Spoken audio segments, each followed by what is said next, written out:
कि देखिए एक केस डिफेमेशन का है, इसकी सजा 2 साल तक की होती है और कहीं भी प्रेसिडेंट में ऐसा नहीं हुआ है कि ऐसी छोटी सी चीज के लिए इतना बड़ा एक्शन हो जाए।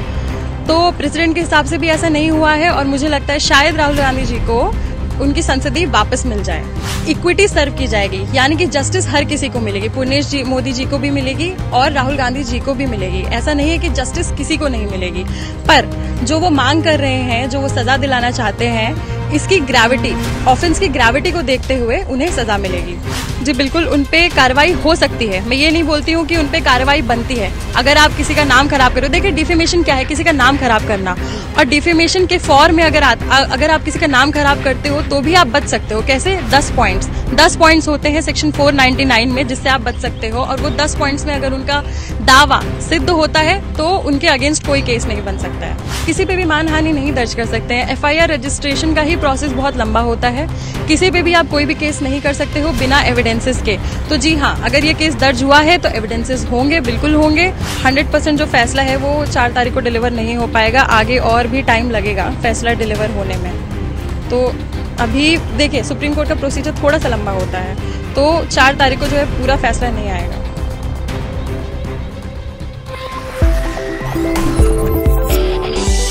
हाल मेरी मौजूदगी है सुप्रीम कोर्ट में और हमारे साथ बातचीत करने के लिए सुप्रीम कोर्ट की लॉयर अमृता वर्मा हमारे साथ मौजूद हैं।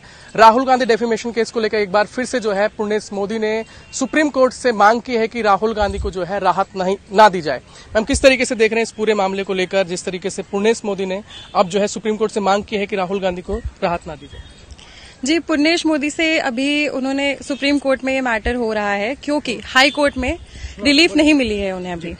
तो हाई कोर्ट में रिलीफ ना मिलने की वजह से वो सुप्रीम कोर्ट आए हैं और सुप्रीम कोर्ट में ये मैटर जो है वो नोटिस हो चुका है। नोटिस यानी कि अभी जो कोर्ट है इस पे आगे प्रोसीड करेगा। तो अब इस पे प्रोसीड करेगा तो कहीं ना कहीं ये लग रहा है कि शायद राहुल गांधी जी को थोड़ी सी राहत मिल जाए। इसके आगे हम मैटर में तब और बात कर सकते हैं जब ये मैटर आगे बढ़े।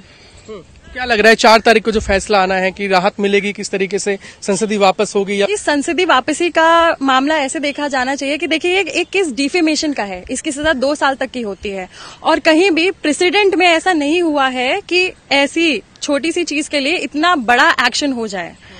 तो प्रेसिडेंट के हिसाब से भी ऐसा नहीं हुआ है और मुझे लगता है शायद राहुल गांधी जी को उनकी संसदीय वापस मिल जाए।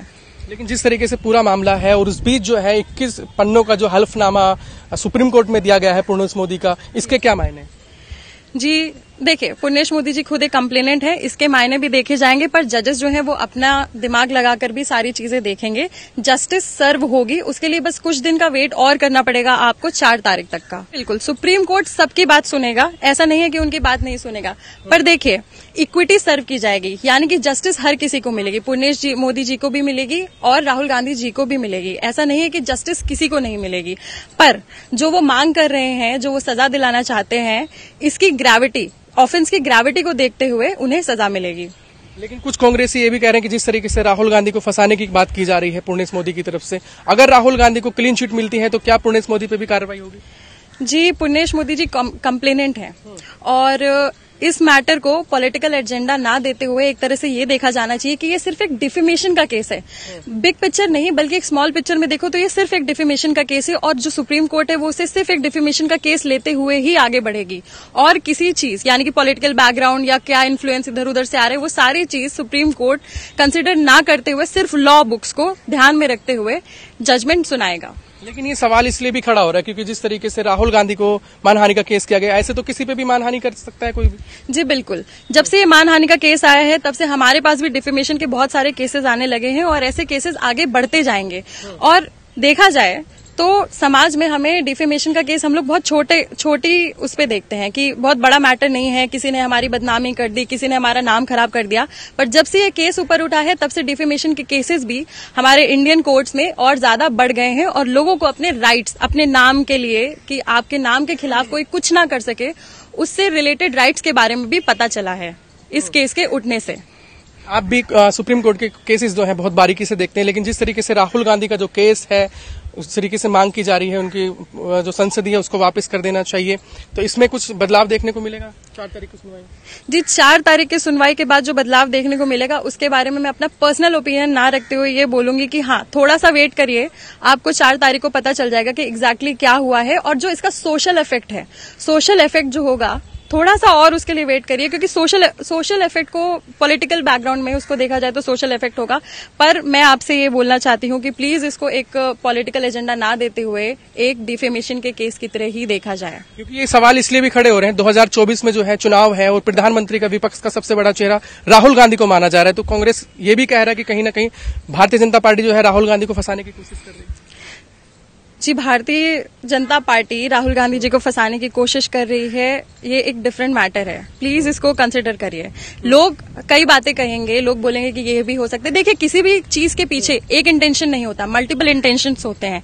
पर एज एन एडवोकेट, अधिवक्ता होने के नाते मैं सिर्फ इसका लीगल पॉइंट ऑफ व्यू आगे बढ़ाना चाहूंगी, वो है डिफेमेशन, दैट्स इट। आपको क्या लगता है पूरे केस में क्या मामला, आपको शुरुआत से देख रहे हैं, बारीकी से देख रहे हैं, तो आपको पूरा मामला क्या लगता है?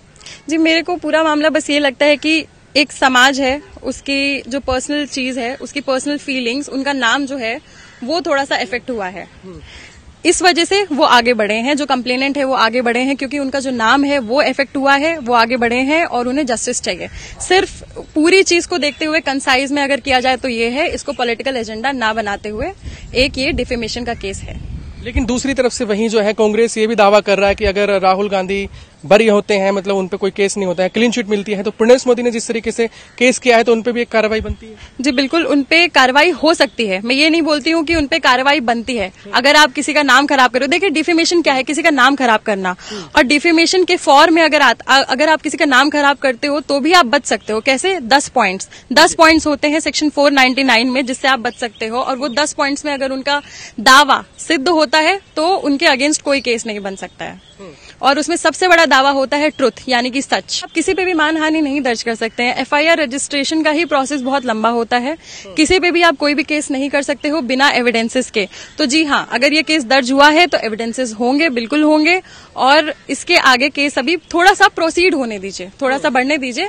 लेट्स सी क्या एग्जैक्टली रिजल्ट होता है, क्योंकि हम जजेस नहीं है, हम अपना पॉइंट्स रख सकते हैं, पर पूरे केस को बारीकी से देखना, उसका सोशल वर्क देखना, उसका मतलब सारे आर्ग्यूमेंट्स को देखते हुए, समझते हुए ही जजेस अपना डिसीजन लेंगे। तो किस तरीके से देख रहे हैं गुजरात ने 2 साल की सजा जो उनको सुना दी?